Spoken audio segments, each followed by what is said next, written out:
రాజకీయాల్లో ప్రస్తుతం తిరుమల లడ్డూ కల్తీ వ్యవహారం ప్రధాన చర్చనీయాంశంగా మారింది. తిరుమల కేంద్రంగా ప్రారంభమైన ఈ వివాదం ఇప్పుడు రాష్ట్ర రాజకీయాల్లో కీలక మలుపు తీసుకుంటోంది. ఇప్పటికే సిట్ విచారణ పూర్తి చేసి కోర్టులో ఛార్జిషీట్ దాఖలు చేయడం పరిస్థితిని మరింత వేడెక్కించింది. ఛార్జిషీట్లో పేర్కొన్న అంశాలపై రాజకీయ పార్టీల మధ్య మాటల యుద్ధం కొనసాగుతోంది.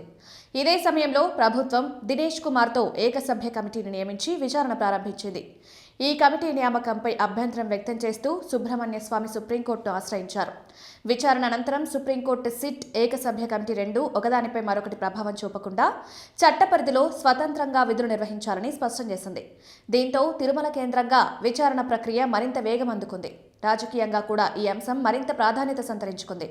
ముఖ్యమంత్రి నారా చంద్రబాబు నాయుడు, మిత్రపక్ష నాయకుడు పవన్ కళ్యాణ్తో పాటు బీజేపీ రాష్ట్ర అధ్యక్షుడు దగ్గుబాటి పురంధేశ్వరితో ఈ అంశంపై ప్రత్యేకంగా చర్చించినట్లు సమాచారం.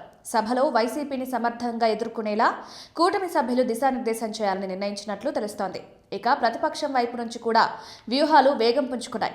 వైఎస్ జగన్మోహన్ రెడ్డితో వైసీపీ నేతలు సమావేశమై మండలిలో ప్రస్తావించాల్సిన అంశాలపై చర్చించారు. ముఖ్యంగా హెరిటేజ్, ఇందాపూర్ సంబంధాలపై ప్రభుత్వం సమాధానం చెప్పాలని పట్టుబడుతున్నారు.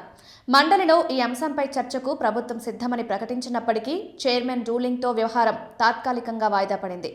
సెలవుల అనంతరం తిరిగి ప్రారంభమవుతున్న శాసన మండలి సమావేశాల్లో లడ్డూ కల్తీ వ్యవహారంపై వాడి వేడిగా చర్చ జరిగే అవకాశాలు కనిపిస్తున్నాయి. ప్రభుత్వం నేరుగా స్టేట్మెంట్ ఇస్తుందా లేక విస్తృత చర్చకు సిద్ధమవుతుందా అన్నది ఆసక్తికరంగా మారింది.